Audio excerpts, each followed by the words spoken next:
வீரகேசரி நேயர்களுக்கு வணக்கம். மனிதர்களின் அழகியல் உணர்ச்சிக்கும் கலா ரசனைக்கும் தீனி போடுவதில் ஓவியக்கலை முக்கிய பங்கு வகிக்கின்றது. அந்த வகையில் ஓவியக்கலை பற்றிய பல்வேறு தகவல்களை எம்மோடு பகிர்ந்து கொள்ள இன்று எம்முடன் ஓவிய கலைஞர் சாந்தி சண்முகநாதன் எம்முடன் இணைந்துள்ளார். வணக்கம் சாந்தி சண்முகநாதன். வணக்கம். உங்களை பற்றியும் நீங்கள் ஓவியம் வரைய ஆரம்பித்த காலப்பகுதி பற்றியும் எம்மோடு பகிர்ந்து கொள்ளுங்கள். ஓவியக்கலை என்பது நான் இப்பொழுது தொடங்கியதல்ல. அது சிறு பருவத்திலிருந்தே அதற்குரிய ஆர்வமும் இருந்தது. பள்ளி பருவத்தில் நிறைய போட்டிகளில் கலந்திருக்கிறேன். ஆனால் போக போக எமது வாழ்க்கையில் நிறைய திருப்பங்கள் ஏற்படும். திருமண வாழ்க்கை, குழந்தைகளை வளர்ப்பது என்று நிறைய சந்தர்ப்பங்களை, நிறைய பருவங்களை கடந்து இப்பொழுது என்னுடைய குழந்தைகள் வளர்ந்து அவர்கள் வீட்டை விட்டு போய்விட்டார்கள். அதனால் நிறைய நேரம் கிடைக்கிறது எனக்கு. அதனால் பழைய எங்களுடைய எல்லோருக்குமே அந்தந்த பள்ளி பருவத்திலே செய்த கலை ஹாபீஸ் என்ற ஆங்கிலத்திலே கூற வேண்டும், அதை நாங்கள் திரும்பி எடுத்து செய்வது மிகவும் வழக்கமான அமைந்து விட்டது. இதில் குறிப்பாக நான் கூற வேண்டுவது என்னவென்றால், கொரோனா காலகட்டத்திலே நாங்கள் எல்லோரும் வீட்டிலே இருந்து வெளியே போக முடியாமல் இருந்தது. அந்த நேரங்களில் நிறைய ஓவியங்களை திரும்பி நான் செய்ய ஆரம்பித்தேன். அதோடு இன்னொரு முக்கியமான விட, இப்பொழுது நிறைய அதற்குரிய தளப்பாடங்கள் எங்களுக்கு நிறைய கிடைக்கின்றது. அதனால் கேன்வஸ், அந்த பெயிண்ட்ஸ், அந்த ஓவியத்தை வரைவதற்குரிய பெயிண்ட்ஸ் எல்லாம் கிடைக்கிறதுனால் அந்த கலையை திரும்பி நான் செய்வதற்கு ஒரு நல்ல சந்தர்ப்பம் கிடைத்தது. ஸோ அதனால் நான் இந்த கொரோனா காலகட்டத்திலே நிறைய செய்து 2023 எனது முதல் கண்காட்சியை நான் வைத்தேன். அதில் ஒரு பெரிய வெற்றிகரமான கண்காட்சியாக அது அமைந்தது.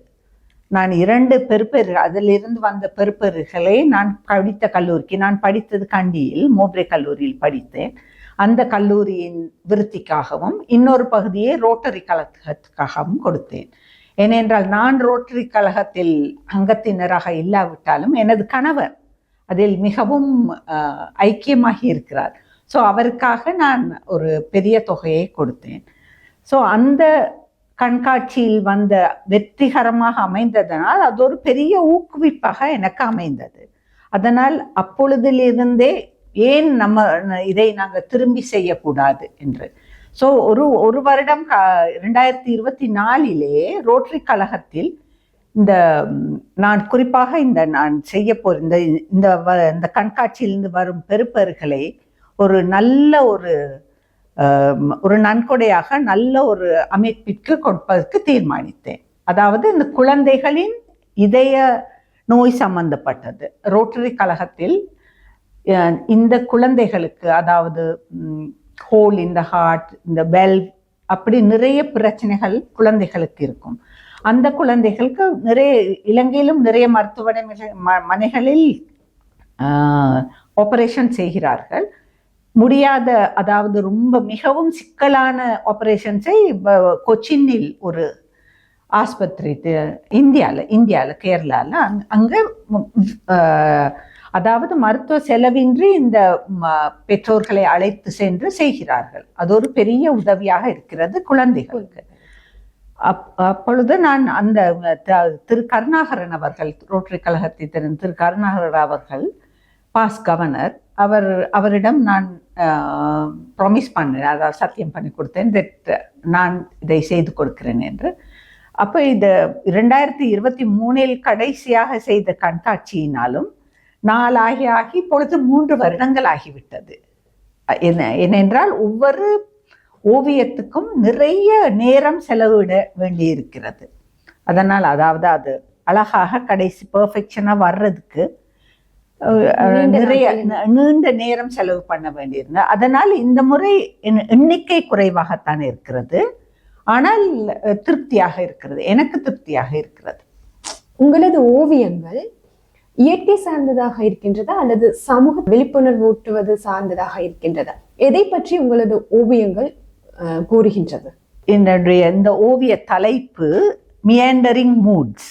மியாண்டர் என்றால் ஆங்கிலத்திலே அது ஒரு நதி.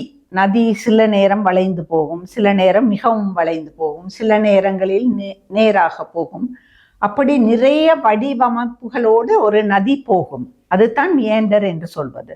அதற்கேற்ற மாதிரி நானும் என்னுடைய ஒரு ஒரு அதாவது உருவங்களை வரைய வேண்டும் என்று தோன்றும் போது அதை செய்வேன்.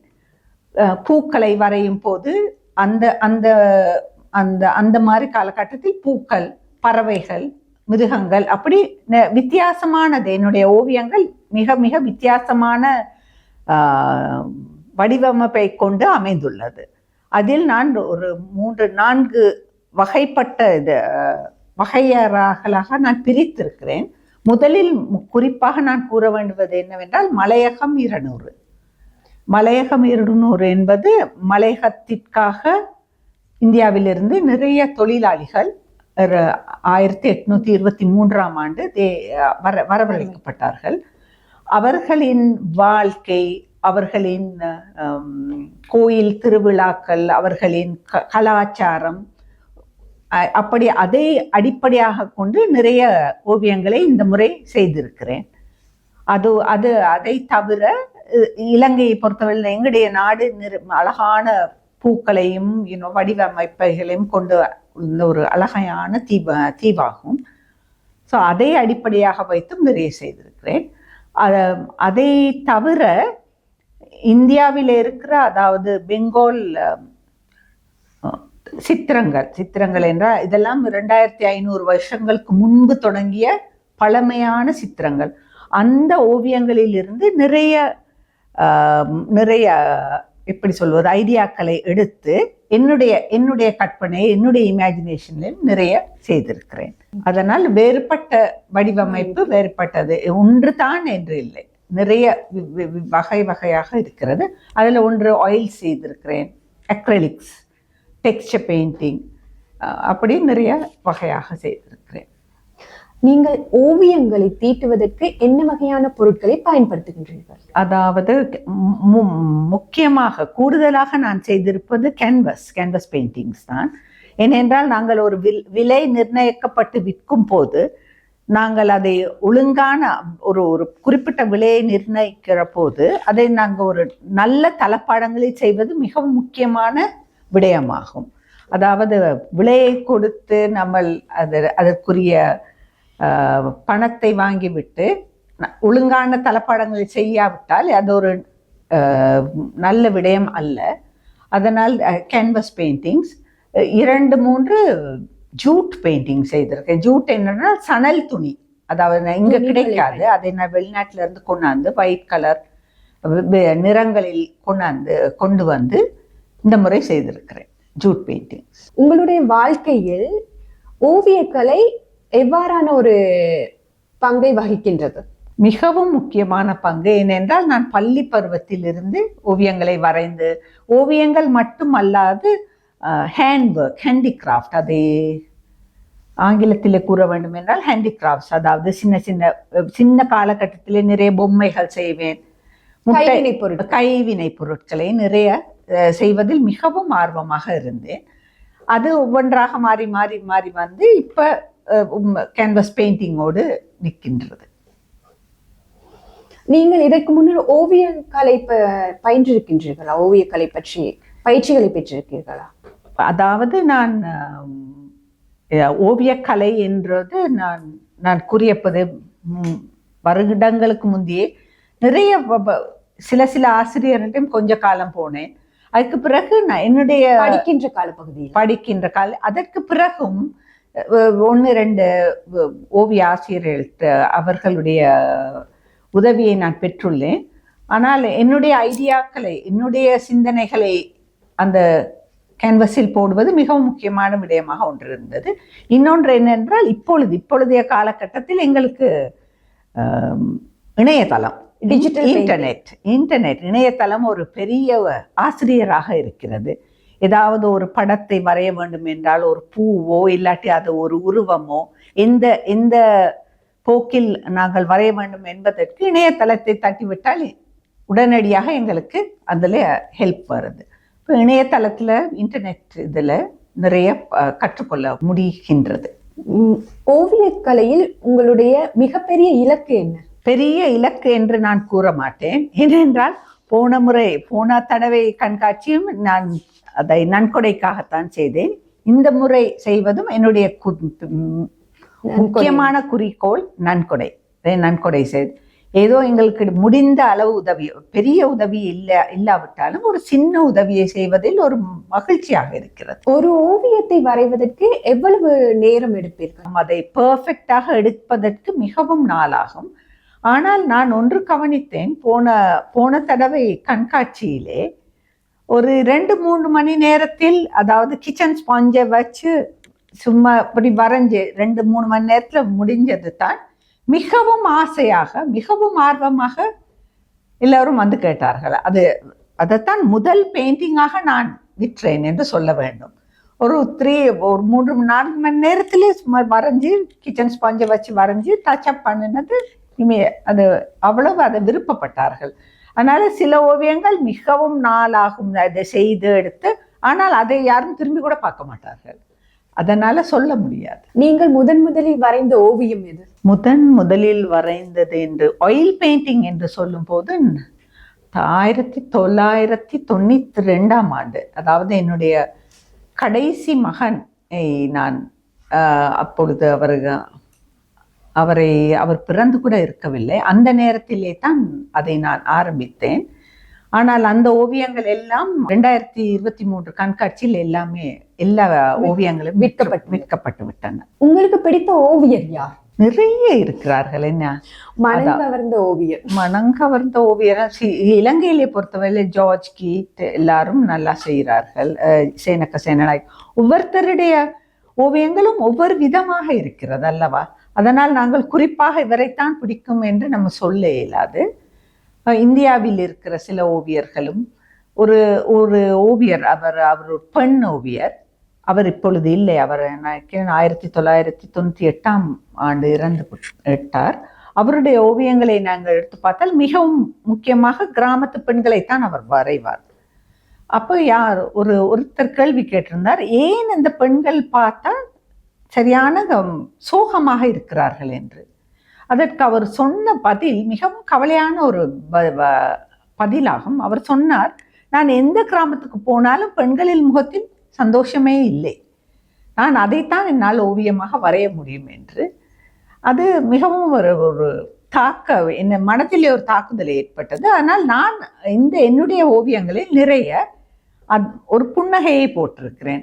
ஏனென்றால் எனக்கு என்னுடைய கண்காட்சிக்கு வருகிறவர்களுக்கு என்னுடைய நோக்கம் என்னென்றால், பார்த்துவிட்டு அவர்கள் போகும்போது மனதிலே ஒரு சந்தோஷம், ஒரு பாசிட்டிவ் எனர்ஜியோட வெளியில போனாங்கன்னா அது ஒரு சாதனையாக நான் நினைக்கிறேன். உங்களுடைய ஓவியங்களை நீங்கள் எவ்வாறு பாதுகாக்கிறீங்க?